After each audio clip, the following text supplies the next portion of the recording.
Medical কলেজের যারা কর্ণধার, যারা বসে আছে, যারা এত অ্যাসোসিয়েশন দেখাচ্ছে।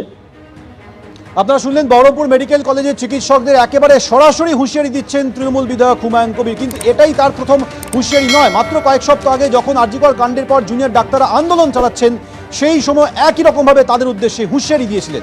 কি বলেছিলেন সেই সময় শোনাব আপনাদের। ৭,৫০০ জুনিয়র ডাক্তাররা যেভাবে গোটা রাজ্যের স্বাস্থ্য ব্যবস্থাকে অচল করে দিয়ে তারা যে পন্থা বেছে নিচ্ছিল, আমি সেটার বিরুদ্ধে সরব হয়েছিলাম যে আমাদের মুর্শিদাবাদ জেলায় অনেক বড় জেলা, বহরমপুর মেডিকেল কলেজে প্রতিদিন হাজার হাজার পেশেন্ট আসে। সেখানে জুনিয়র ডাক্তাররা কোনো একটা পেশেন্টকে গায়ে হাত দিয়ে তার জ্বর হয়েছে না কি হয়েছে, পেটে হাত দিয়ে তার পেট ব্যথাটা কিসের জন্য হয়েছে দেখেন না। ওনারা নামেন, সিগারেট ফুঁকতে ফুঁকতে ওখানে ওয়ার্ডে ঢুকে ওই নার্সরা থাকে, চেয়ার টেবিল থাকে, সেখানে বসে প্রেসক্রিপশন করে দিয়ে দায় সারেন।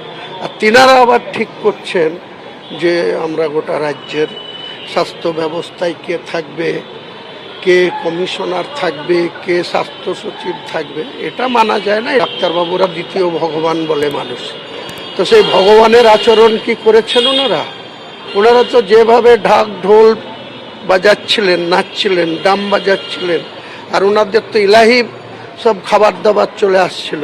কোথা থেকে সব? পশ্চিমবাংলার 11 কোটি মানুষ বসবাস করে, 3 কোটি ভোটার আছে তৃণমূল কংগ্রেসের, তার ভিতরে 10,000 মাঠে নামলে কি হবে তখন বুঝবে।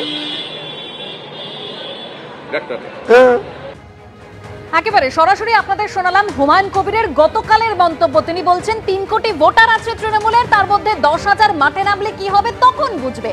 ফের চিকিৎসকদের তিনি হুঁশিয়ারি দিয়েছেন। তিনি বলছেন বহরমপুর মেডিকেলের চিকিৎসক ও জুনিয়র ডাক্তারদের লক্ষ্য রাখছি, তাদের চলাফেরা লক্ষ্য রাখছি।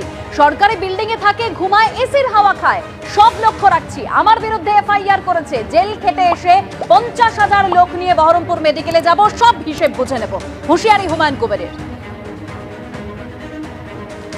চিকিৎসক সুবর্ণ গোস্বামী এই মুহূর্তে আমাদের সঙ্গে টেলিফোন লাইনে রয়েছেন। ডক্টর গোস্বামী, হুমায়ুন কবির তিনি হুঁশিয়ারি দিয়ে বলছেন জেল থেকে বেরিয়ে এসে 50,000 লোক নিয়ে বহরমপুর মেডিকেলে ঢুকবো, সব হিসেব বুঝে নেবো।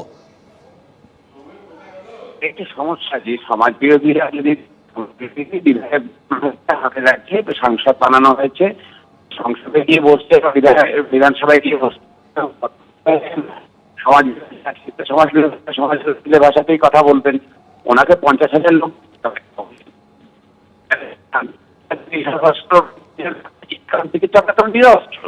চিকিৎসকদের কাছে আছে। যোগাযোগ বিচ্ছিন্ন হয়ে গেছে। আপনারা যে খবর কিছুক্ষণ আগে দেখাচ্ছিলাম যে হুমায়ুন কবির বহরমপুরের তৃণমূল বিধায়ক, তিনি ফের হুঁশিয়ারি দিয়েছেন বহরমপুর মেডিকেল কলেজের চিকিৎসকদের। তিনি বলছেন তাদের চলাফেরার প্রতি আমার নজর রয়েছে, ওরা আমার বিরুদ্ধে এফআইআর করেছে, জেল খেটে বেরিয়ে এসে 50,000 লোক নিয়ে বহরমপুর মেডিকেলে ঢুকবো, সমস্ত হিসেব বুঝে নেব। হুমায়ুন কবির গতকালের হুমকির পর 24 ঘন্টার মধ্যে আজ ফের হুঁশিয়ারি দিয়েছেন। শুধু এটা নয়, যখন আন্দোলন চলছিল সেই সময় তো হুঁশিয়ারি দিয়েছিলেন ভরতপুরের তৃণমূল বিধায়ক হুমায়ুন কবির।